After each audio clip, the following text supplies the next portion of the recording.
and I heard the guys at National Review talking about this on the editors the other day.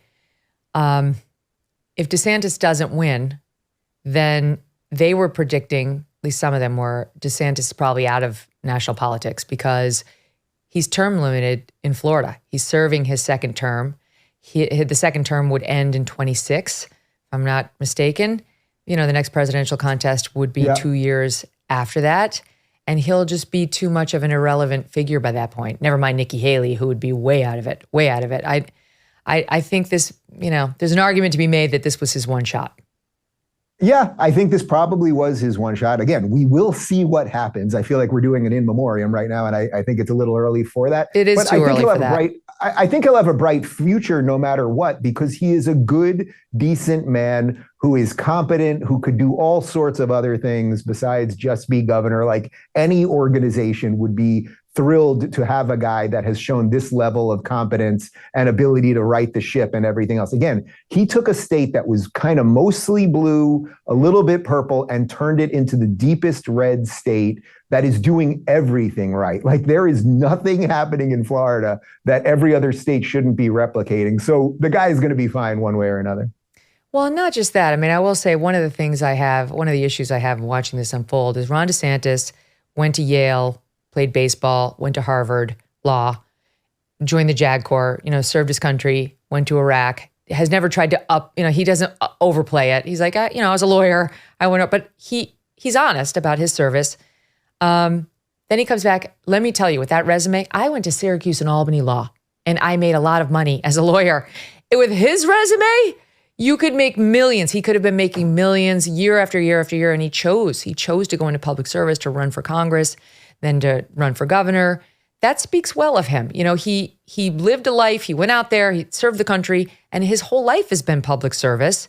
When I see Vivek tweeting about like Nick Sandmann, it's like, where were you? You weren't fighting any of these fights. While Dave Rubin was out there fighting them, while I was out there fighting them, you were making all your money with China in the private sector. And now you want to be very critical of people who do that. And you were hiring legal immigrants on these visas that you're now so critical of. You were doing all the things that you now criticize. And you said nothing while all of us were starting this culture war. Yeah, you got in it by 2020. You finally got in it. But literally that was 3 years ago. So now you want us to see you as the authority on all these events that you said almost nothing about. So to me, it's like, all right, you weren't serving the public like this other guy. You weren't serving anyone other than yourself. Which, okay, that's America. But don't pretend that you've been in this fight for, decades. You haven't. Right. Well, that's the thing. DeSantis has done everything that any of us could have asked for. Can you think, is there one policy that this guy has put forward that either you didn't agree with or you didn't think was right for the country? So I can pick one, which is that for me, the 15-week ban on abortion, which is what we had in Florida. I've been to every Republican event in Florida in the last 2+ years. I never heard anyone complaining about it. They had their own personal beliefs that may have been more pro-life. He decided to do the 6-week thing. I think he knew. Actually, I heard him say it at an event once that it might hurt him in the general because obviously the country is more moderate on abortion than, say, 6 weeks. But he did what he thought was right. But beyond that, in my estimation, he's done absolutely everything right. So you mentioned a thread to needle before. And it's like, well, who going forward after this would ever want to run for president? If the thing that you have to be is not only competent, but also the perfect human and have the perfect smile and know all the jokes and be off the cuff and do everything right, like no one's going to want to get involved in politics. We may have already crossed that Rubicon where we're just going to get like a constant clown show. He, to me, represents the last of sort of a decent breed, the pedigree that you just laid out there of someone that really believes in service and believes in this country. There's a chance to do it. Nobody can really figure out what the criticism is other than he ran against Trump and maybe was a little stiff, maybe. And what he needed to do, the other thing he needed to do, he needed and continues to need to do if he stays in, is he needs to learn how to make fun of himself. He's not good at that. And that would help a lot. It would help a lot. Like when Trump was calling him meatball, he should have gotten out there and been like, I like meatballs. I don't know. Right, he's Italian. It does, yeah. But it doesn't come naturally to him, so it would have been awkward. I think that is part of his problem. You know, it's like, for better or for worse, we want our politicians to kind of make us laugh, make us feel good, like Trump does. There's a headline circulating on Twitter today about how when he went to North Korea, reportedly Kim Jong-un winked at Sarah Huckabee Sanders, and I guess she said something about it to Trump, and Trump said, "Take one for the team." just right. It's funny. Look, again, yeah, he is funny. Again, I don't hate the guy. I obviously don't have Trump derangement syndrome. I voted for him last time. I know that. All of that stuff is true.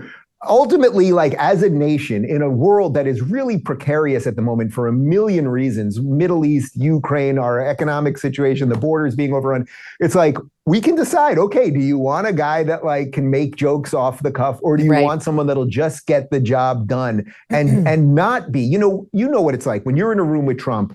You feel it's like a black hole of energy all going to him. Everyone's staring at him the entire time. It's almost like there's an alien in the room. When DeSantis is in the room, it's like, oh, there's that good man, Ron DeSantis. Like, he's the governor. There you go. It's a different thing. But again, we will get what we deserve if we say, okay, the best guy that we all, because I think what you're basically saying to me, Megyn, is he is the best guy. There's some optics issues here related to campaigning or personality, but in terms of what we would all want, if the founders of this country were looking at this election and listening to these guys and going, okay, who is the best out of this crew? It's like every single person who signed the Declaration of Independence, I'm pretty sure we know which way they'd be voting. So I'm not saying that to you because although I really like DeSantis and I would vote for DeSantis, I have the same questions that I think a lot of Republican voters have, which is, in this environment, with these rabid assholes trying to throw our leaders in jail, maybe Trump is the one. You know, like, I see, like, what that woman was saying, Trump's a sledgehammer. Maybe what the country needs is the sledgehammer and not the dignified, strong leader who's not a little crazy in like the nicest sense, you know, like, I understand exactly what Republicans are seeing and why they're rejecting DeSantis, even if it's not a personality contest. Like, why they, even knowing that Trump's erratic and all that, are saying, I'm going with him. I want the sledgehammer. These people are insane, you know, and not just in the transing of kids and all that stuff. They're trying to throw their political opponent in jail. Like, you need a badass mother effer to get in there and teach them a lesson. And if that's what you want, I think the choice would be clear. Yeah, look, I think that's a compelling argument. I think you could make an argument that DeSantis has the perfect track record to show that he would stand up. And when he says he would set, you know, the military to the border on day one, I actually believe he would do it and everything else. You know, my argument last time with Trump was that, you know, everyone wanted a panther in a china shop, right? Like, you didn't want to blow up the whole damn thing. So they wanted a panther to walk in and with his tail knock over one vase and then, you know, like, calmly close the door on the way out. But a panther in a china shop is not the phrase, right? The phrase is a bull in a china shop, and Trump is the bull. True or false? Using your tax refund to pay off credit card debt is smart. False. False. DoneWithDebt.com published a strategy designed to let you keep your hard-earned tax refund and reduce or eliminate credit card debt.